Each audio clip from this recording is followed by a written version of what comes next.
கெட்டப்பாவை காணோம். எனக்கு வந்து முதல்ல இவர் தான் வந்து எனக்கு டைரக்டர் வந்து கதை சொன்னார். சரி கொஞ்சம் புதுசாக ஏதோ இருக்குது சரின்னு சொல்லிட்டு, சரி சார் பண்ணலாம், நல்லா இருக்குது பண்ணுறேன் சார் அப்படின்னு. அவர் ரொம்ப ஜாலியாக இருப்பேன், ரொம்ப ஸ்ட்ரிக்ட்டுங்க அவர். அது மாதிரிலாம் ஒன்றுமே இல்லை. வேணுங்கிறத கரெக்டாக கேட்டுவாங்க. இல்லை நான் இப்படி பண்ணல, இது போகிறேன் சார் எனக்கு தான் வேணும் அப்படிங்கிற மாதிரி வேணுங்கிறத கரெக்டாக கேட்டு வாங்கிக்குவார். அது மாதிரி அவரோட டைரக்டர்ஸ், அசோசியேட் டைரக்டர்ஸ், இது ஒரு ஃபேமிலி மாதிரி தான் இருந்தது எனக்கு. டெய்லி அங்கே போயிட்டு ஜாலியாக இருந்து வருவோம். ஜாலியாக ஏதோ ஒரு போயிட்டு பிக்னிக் போன மாதிரி, ஒர்க் பண்ண ஸ்ட்ரெயினே தெரியாமல் இருந்தது எங்களுக்கு. அஃப்கோர்ஸ் சிபி நீங்கள் சொன்னீங்கன்னா, he never behaved like a hero. Is very friendly with everybody. And Aishwarya நல்லா சாப்பாடு பண்ணோம். Thank you very much. இந்த படம், இந்த சந்தோஷம் வந்து தியேட்டர்லேயும் இருந்து நான் சந்தோஷப்படுறேன். Please thank you very much. இந்த படத்தில் நான் ஒரு காமெடி ரோல் பண்ணியிருக்கேன். அதுக்கு முக்கியமான காரணம் வந்து ராகேஷ் அப்படின்ற அந்த படத்தோட இணை இயக்குனர். இவரை பற்றி நான் அந்த இடத்துல நான் சொல்லணும், நான் முன்னாடியே அவர்கிட்ட சொல்லி இந்த ஆடியோ லான்ச்சில் நான் கண்டிப்பாக அவனை பற்றி சொல்லுவேன் அப்படின்னு. ஒரு நாள் ஒரு பைக் கொடுக்கணும் ஒரு மியூசிக் வீடியோக்கு அப்படின்னு சொல்லி கூப்பிட்டாரு. சரின்ட்டு போனேன். ஒரு 2 மணி நேரத்தில் என்ன வச்சு ஒரு ஷார்ட் ஃபிலிம் எடுத்தாருங்க அவர். என்ன அதுக்கப்புறம் நான் ராம்கிட்ட வந்து சொல்கிறேன், ராம் என்னை வந்து பைக்கு கொடுக்கணும் கூப்பிட்டு போய் ஒரு ஷார்ட் ஃபிலிம் எடுத்தாருங்க. ஒரு ஈவினிங்காக பார்க்குறேன், அது லைவாக மைக்கில் வச்சுக்கிட்டு ஈவினிங் அப்லோட் பண்ணிட்டாங்க. இதில் வந்துருச்சு. இன்னும் எவ்வளோ ஃபாஸ்ட்டாக இருக்காருன்னு சொல்லிட்டு அந்தளவுக்கு ராகேஷ் ரொம்ப க்ளோஸ். ராகேஷ் தான் எனக்கு வந்து மணியன் இன்ட்ரடியூஸ் பண்ணி வச்சார். அப்போ கேட்டேன், இது ஏதாவது மியூசிக் வீடியோன்னு சொல்லிட்டு பைட்டுன்னு சொல்லி படம் எடுத்துட மாட்டீங்களா அப்படின்னு. இல்லை இது உண்மையிலே ப்ராப்பராக அக்ரிமெண்ட்லாம் போட்டு தான் அப்படின்னு சொல்லிட்டு, ஏன்னா அது ஷாப்பிங் எனக்கு சம்பளம் தரல, மியூசிக் வீடியோன்னு சொல்லி கூப்பிட்டு போயிட்டு, அதனால் கதை கேட்டப்போ செம்ம இன்ட்ரெஸ்டிங்காக இருந்துச்சு. புதுசான ஒரு ஜானராக இருந்துச்சு. எனக்கும் நான் அதுக்கு முன்னாடி ஹியூமர் தான் காமெடிகள் நிறைய பண்ணியிருந்தோம். இந்த டார்க் ஹியூமர் ஜானரில் பண்ணல. அது இந்த படத்தில் எனக்கு அந்த வாய்ப்பு கிடைச்சிது. இன்னொன்னே சொல்லணும், இந்த படத்தில் நான் பேசின முழு வசனத்துக்கும் காரணம் வந்து ராகேஷ், அப்புறம் சூர்யா. அவங்க தான் வந்து எழுதி கொடுத்தாங்க.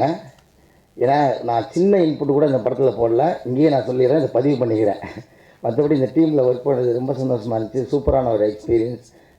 எல்லாரையுமே தனித்தனியாக சொல்லணும். அந்தளவுக்கு எல்லாருமே அந்த ஜெயக்குமார் அண்ணன் சொன்ன மாதிரி, அவர் நான் நினச்சதுன்னு அவர் சொல்லிட்டார். அதனால தான் இதை சொல்ல வேண்டியதாகிடுச்சு. சொன்ன மாதிரியே எல்லாருக்கும் நன்றி. தேங்க்யூ. ஃபஸ்ட்டு திங் வந்து I would like to thank my hero Sibi sir. Because Sibi sir வந்து லைக் நாய்கள் ஜாக்கிர டைம்லேருந்து எனக்கு சார் தெரியும். ஸோ இது என்னென்னா, இந்த ஸ்கிரிப்ட் பண்ணிவிட்டு சார்கிட்ட போய்ட்டு ஒரு சின்ன ரெஜிஸ்ட்ரேஷனோட போய்ட்டு, லைக் சார் இந்த மாதிரி ஒரு ஸ்கிரிப்ட் இருக்குது, இதை டெவலப் பண்ணலாம் அப்படின்னு, இது எப்படி இருக்குன்னு சொல்லுங்கள்.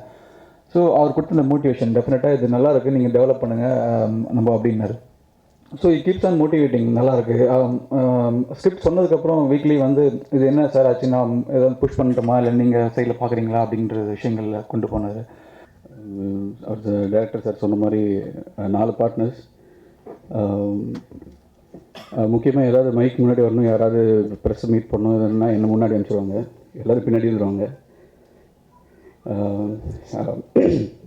ஃபஸ்ட் இந்த படத்தை பற்றி பேசணுன்னா, டைரக்டர் சார் சொன்னார் ஒய்ஃப் மாதிரி அப்படின்னு சொன்னார். ஆக்சுவலாக இல்லை, எனக்கும் அவருக்கு என்னென்னா ஒரு வேவ்லென்த் சிங்க் ஆச்சு, அவ்வளோதான், வேறு ஒன்றும் இல்லை. உங்கள் ஒய்ஃபோட உங்களுக்கு வேவ்லென்த் சிங்காக அவ்வளோ சிங்காதான்னு தெரியல, இல்லை எவ்வளோ பேருக்கு அவ்வளோ சிங்காதுன்னு தெரியல. பட் ஆனால் லைட்டர் நோட், இது வந்து ஒரு டிஃப்ரெண்ட்டான ஒரு ஜானரில் இருக்கும். ஒரு பெருசாக ஒரு ஹீரோயிசம், ஒரு வில்லனிசம் அப்படின்னு இல்லாமல், பட் அதுவும் ட்ராவல் ஆகிற மாதிரி ஒரு ஸ்கிரிப்ட் தான் இது. லக் இருக்கா இல்லையா, எல்லாருக்குமே வந்து ஒரு பிலீஃப், ஒரு லக் அப்படின்ற மாதிரி பேசிகிட்டு இருப்பாங்க. ஹீரோயின் சொன்ன மாதிரி அம்மா மூஞ்சி பார்த்துட்டு போனால் எனக்கு லக்கு அப்படின்ற மாதிரி ஒருத்தருக்கு ஒரு பிலீஃப் இருக்கும் லைஃப்பில். அந்த மாதிரி ஒரு பிலீஃப் வச்சு தான் இந்த ஸ்கிரிப்ட் பண்ணியிருக்காரு. நல்லா வந்திருக்கு. Thanks bro. எங்கள் அப்பாவை என் பேரை நான் கூட சேர்த்துறேன் நியூமராலஜியா இல்லை, அது சொல்கிறதுக்கு சிபி சத்யராஜன் சொல்லும்போது நல்லா இருக்குது.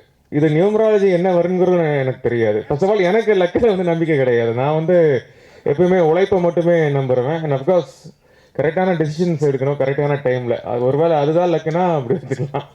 இந்த கட்டப்பாவை காணம்ங்கிற பேர் வச்சதுக்கு காரணம் என்னென்னா,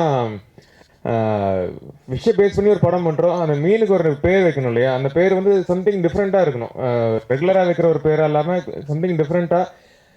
அன்னைக்கு கரண்ட்ல ட்ரெண்ட் ஆகிற ஒரு பேர் வைக்கலாங்கிற மாதிரி ஃபீல் பண்ணோம். ஸோ அதனால கட்டப்பா அப்படின்னா இன்னைக்கு வந்து பயங்கரமான ரீச், தமிழ்நாட்டில் மட்டும் இல்லை, இன்னைக்கு உலகம் பூரா வந்து கட்டப்பாங்கிற நேமுக்கு வந்து நல்ல ரீச் இருக்கு. ஸோ அந்த ட்ரெண்டிங்கில் இருக்குன்னு தான் அந்த பேரை வந்து நாங்கள் அதுக்கு செலக்ட் பண்ணோம். இல்லை, நான் ரொமான்ஸ் எல்லாம் சொல்லி கொடுக்க மாட்டேன். அந்த ஆர்டிஸ்ட் வந்து நம்ம கம்ஃபர்ட்டாக வச்சுருக்கணும் இருந்தாலே வந்து ரொமான்ஸ் மட்டும் இல்லை, எல்லா சீன்லையுமே வந்து நம்ம கூட நடிக்கிறவங்கள வந்து கொஞ்சம் கம்ஃபர்ட்டாக இருந்தால், ஆல்மோஸ்ட் நான் நடித்த எல்லா ஹீரோஸும் வந்து ரொம்ப கம்ஃபர்டபுளாக தான் நடித்தேன். அதனால ஒன்றும் பிரச்சனை இல்லை.